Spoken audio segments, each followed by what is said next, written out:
लोरिया मंडल समस्त हिंदू समाज द्वारा आयोजित हिंदू जागरण समर्पित भव्य हिंदू सम्मेलन सुमरासर आहिर समाजवाड़ी खाते अत्यंत उत्साहभेर और दिव्य माहौल में सफलतापूर्वक संपन्न थयुं छे। सम्मेलनનો मुख्य उद्देश्य सनातन संस्कृति, धर्म रक्षा तथा सामाजिक समरसताનો संदेश समाजना दरेक वर्ग સુધી પહોંચાડવાનો હતો। કાર્યક્રમની શરૂઆત સંતો મહંતોની પ્રેરક ઉપસ્થિતિમાં દીપ પ્રાગટ્ય સાથે કરવામાં આવી હતી, જેમાં સંતોએ પોતાના આશીર્વચન રૂપી પ્રવચનો દ્વારા ઉપસ્થિત જનમેદનીમાં નવચેતનાનો સંચાર કર્યો હતો। સંત રુદ્રાણી જાગીરના મહંત લાલગીરી બાપુ, પ્રગટપાણી કડોલના મહંત વાલજી દાદા, મહેશ્વરી સમાજના ધર્મગુરુ નવીન માતંગે પોતાના પ્રવચનમાં જણાવ્યું હતું કે હિન્દુ ધર્મનો પાયો ત્યારે જ મજબૂત થશે જ્યારે આપણે જ્ઞાતિ જાતિના ભેદભાવ ભૂલીને સામાજિક સમરસતાના મંત્રને સાર્થક કરીશું। संगठित हिंदू, सुरक्षित हिंदूना सूत्रने केंद्रमां राखीने संतोए भारपूर्वक जणाव्युं हतुं के समाजनी एकता ज आपणी संस्कृतिनुं रक्षण करी शके छे। आ उपरांत प्रवचનમાં पर्यावरण जतन, संस्कार, सिंचन અને एकता જેવા પાયાના વિષયો પર માર્ગદર્શન આપવામાં આવ્યું હતું। સંતોએ આહવાન કર્યું હતું કે દરેક હિન્દુએ પોતાના ધર્મ અને પરંપરાઓનું ગૌરવ લેવું જોઈએ, કારણ કે ધર્મ જાગૃતિ એ જ રાષ્ટ્ર જાગૃતિનો માર્ગ છે। રાષ્ટ્રીય સ્વયંસેવક સંઘ પ્રાંત બૌદ્ધિક પ્રમુખ જયંતિ નાથાણીએ પ્રાસંગિક ઉદ્બોધનમાં હિન્દુ સંસ્કૃતિ ઉપર ભાર મૂક્યો હતો। આ ઐતિહાસિક સંમેલનમાં સુમરાસર, ઢોરી, કુનરિયા, કોટાય, નોખાણીયા, લોરિયા, સુદામાવાસ, સંજોટનગર, આંબેડકરનગર, ઝુરા તથા ઝુરા કેમ્પ સહિતના આસપાસના વિસ્તારોમાંથી મોટી સંખ્યામાં હિન્દુ ભાઈઓ બહેનો ઉમટી પડ્યા હતા। કાર્યક્રમના અંતે તમામ ભાવિકો માટે ભોજન પ્રસાદની વ્યવસ્થા રાખવામાં આવી હતી। लोरिया मंडल समस्त हिंदू समाज द्वारा आ कार्यक्रम ने सफल बनावा माटे खड़े पगे सेवा आपनार तमाम कार्यकरो, समाज बंधुओं और उपस्थित जन समूहनो हृदयपूर्वक आभार व्यक्त करवामां आव्यो हतो। एक महोत्सवना भागरूपे पूरा भारतवर्ष में आज जे मंडल द्वारा आयोजित एक हिंदू सम्मेलनों थई रह्या छे, तो एमां अमारा विस्तारना आज एक कच्छ में एक लोरिया मंडल एक विभाग आवे छे। तो ए लोरिया मंडलना समस्त सनातन हिंदू समाज समिति द्वारा आज एक भव्याति भव्य हिंदू सम्मेलनનું आयोजन કરવામાં આવેલું હતું। શિક્ષણ, સંસ્કાર અને સંસ્કૃતિના પ્રાધાન્ય અને આવનારી ભવિષ્યની પેઢીને હિન્દુ સંસ્કારોનું જ્ઞાન અને સિંચન થાય, પર્યાવરણનું જતન થાય, સમરસતા કેળવે અને ભાતૃભાવથી હમ સબ હિન્દુ એક હે એ નારાથી આગળ ચાલે એવા આયોજનોથી એ આ જે કાર્યક્રમો છે એ સિદ્ધ કરવા માટે આવા આયોજનો થતા હોય છે અને એમાં આજે અમને પૂર્ણ સફળતા મળી છે કે આજે મેં પણ પહેલી વાર એવું જોયું છે કે એટલી બધી વિશાળ સંખ્યા આજે અમારા વિસ્તારમાં હિન્દુ सम्मेलનમાં હોય તો એક ગૌરવની અને આનંદની વાત છે। લખપત તાલુકાના ઝારા અને લાખાપર ગામ વચ્ચેના માર્ગ પર નમક ભરેલા વાહનોના સતત પરિવહનને કારણે જોખમ સર્જાય છે। તેની વચ્ચે ગત રાત્રે એક અકસ્માત સર્જાયો હતો। આ માર્ગ પરથી પસાર થઈ રહેલી મહારાષ્ટ્ર પાસિંગની એક કાર અચાનક પલટી મારી ગઈ હતી। સ્થાનિક સૂત્રોના જણાવ્યા અનુસાર માર્ગ પર નમકના પરિવહનને કારણે અકસ્માતની આ ઘટના બની હતી।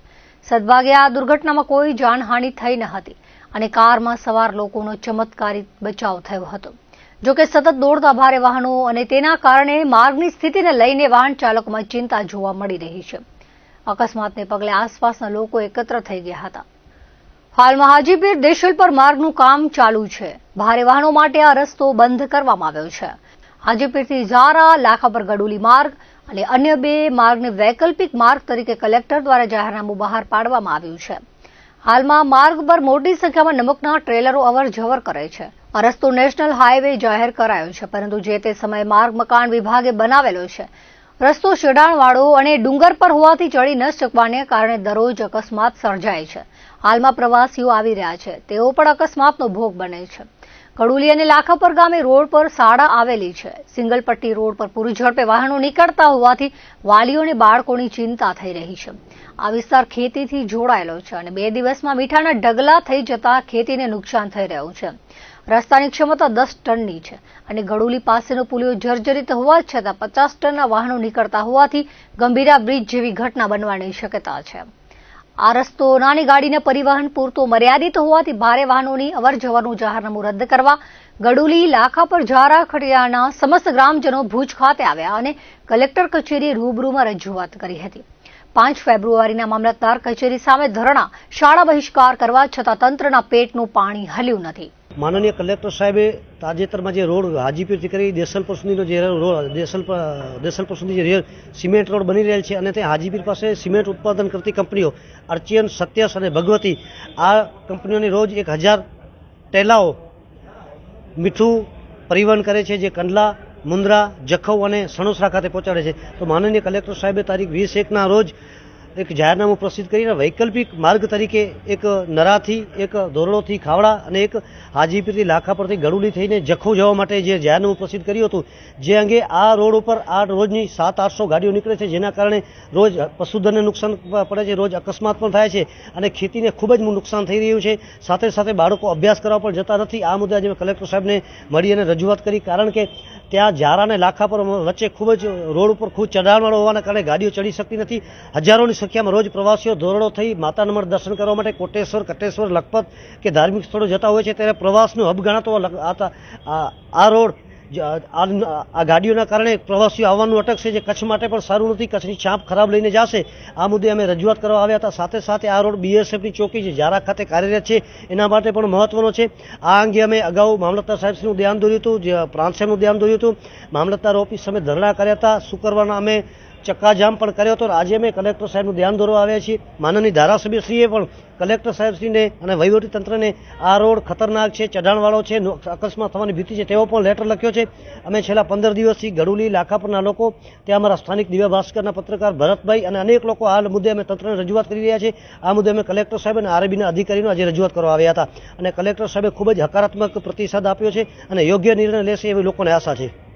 ભુજ લોકલ ક્રાઇમ બ્રાન્ચે તેરા તુજકો અર્પણ સૂત્ર સાર્થક કરી રાજસ્થાનના યુવાનને તેની ગુમાવેલી રકમ અપાવી છે.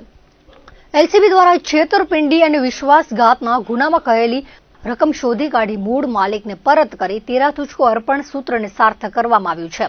આ કેસની વિગત મુજબ રાજસ્થાનના ફતેહપુરનો રહેવાસી શાબાઝ ગુલામ મુર્તજા ચૌહાણને આરોપીઓએ બજાર ભાવ કરતા સસ્તું સોનું આપવાની લાલચ આપી ભુજ બોલાવ્યા હતા. આરોપીઓએ ખોટા નામ ધારણ કરી સોનાના બિસ્કીટ બતાવી વિશ્વાસ કેળવ્યો હતો અને ફરિયાદી પાસેથી કુલ 30 લાખ રૂપિયા પડાવી લીધા હતા. ત્યારબાદ સોનું કે રકમ પરત આપવાને બદલે આરોપીઓએ અંજાર મધ્યે ફરિયાદીને બોલાવી ધાક ધમકી આપી મારપીટ કરી હતી અને જબરદસ્તીથી સમાધાન લખાણ પર સહી કરાવી માત્ર 1 લાખ રૂપિયા પરત આપી બાકીની રકમ ઉડવી ગયા હતા. આ મામલે ફરિયાદીએ લોકલ ક્રાઇમ બ્રાન્ચનો સંપર્ક કરતા પીઆઈએ ફરિયાદ નોંધી ભુજ શહેર એ ડિવિઝન મથકે ભારતીય ન્યાય સંહિતાની વિવિધ કલમો હેઠળ ગુનો દાખલ કરાવ્યો હતો. તપાસ દરમિયાન પોલીસે રમજુ, કાસમ શાહ શેખ, અનવર ખાન, આમદ ખાન પઠાણ અને આમદ શાહ જુસબ શાહ શેખ નામના આરોપીઓ પાસેથી છેતરપિંડીમાં ગયેલી રકમ પૈકી 24 લાખ રૂપિયા રિકવર કર્યા હતા. કોર્ટના હુકમ બાદ પોલીસ અધિકારીઓની ઉપસ્થિતિમાં આ રકમ મૂળ અરજદારને પરત સોંપવામાં આવી હતી. સરહદી રેન્જ આઈજી ચિરાગ કોરડિયા અને પોલીસ અધિક્ષક વિકાસ સુંડાના માર્ગદર્શન હેઠળ એલસીબી ટીમે આ સફળ કામગીરી પાર પાડી હતી. સરકારી અધિકારી કે પોલીસના નામે વિડીયો કોલ કરી લોકોને ડરાવી નાણાં પડાવતી ડિજિટલ એરેસ્ટની ગેંગને ઝડપી લીધા બાદ નાણાં રિકવર કરવામાં આવ્યા છે. પોલીસે ગુનામાં સંડોવાયેલા આરોપીઓને વડોદરાથી દબોચી ફરિયાદીએ ગુમાવેલા 4,30,000ની રકમ પરત અપાવી છે. આઈઓસીએલમાંથી નિવૃત્ત થયેલા ભોગ બનનાર 85 વર્ષીય વૃદ્ધ जुराशंकर शर्मा पुलिस नो आभार व्यक्त કર્યો હતો. मेरा नाम दुर्गाशंकर शर्मा है और मैं आईओसी कंपनी से रिटायर्ड हूँ. मेरी उम्र 85 साल है. मेरे साथ डिजिटल अरेस्ट की जो घटना हुई थी और ये जो मेरे साथ फ्रॉड हुआ था उसमें मेरी पूरी जमा पूंजी सारी चली गई. जो पुलिस के सहयोग से पूरी रकम वापस मिल गई है, जिसके लिए मैं रेंज आईजी चिराग कोरडिया साहब तथा जिला एसपी सागर वाघमार साहब और डीवाईएसपी मुकेश चौधरी साहब और आदिपुर पुलिस स्टेशन की पूरी टीम को धन्यवाद देता हूँ. દર્શક મિત્રો, આ હતા અત્યાર સુધીના કચ્છ ટીવી ન્યૂઝ. ફરી મળીશું નવા સમાચારો સાથે, નવી અપડેટ સાથે. ત્યાં સુધી મને રજા આપશો. નમસ્કાર.